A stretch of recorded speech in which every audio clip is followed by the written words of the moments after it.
A really cool thing about being a student at Duke, specifically a graduate student at the Sanford School of Public Policy, are the opportunities that are given to you as a student, the events, the speakers that come in, and the networking opportunities that you can have.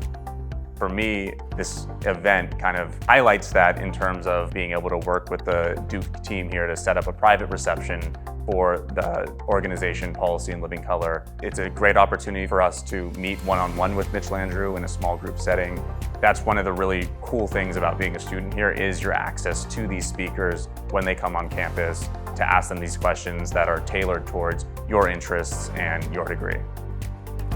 And for me, my family is African American, and just seeing the past harms that a lot of past infrastructure policies have done and seeing an opportunity to really address those and reinvest in communities that have been kind of forgotten is a really cool thing to be a part of and really cool thing to take advantage of.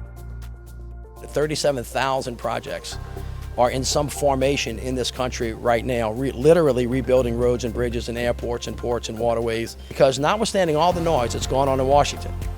are they going to raise the debt ceiling? Are they going to shut down the government? Are they going to impeach President Biden? Whatever it is that they're talking about in Washington, while they're talking about that on the Hill, we're actually getting stuff done. To be able to really have these in-depth conversations with somebody like Mitch Landrieu and somebody who has his background, who has led a city through crisis, who is leading a country out of a crisis right now, and really putting forth progressive policies that will help change the lives of everyday Americans is something that,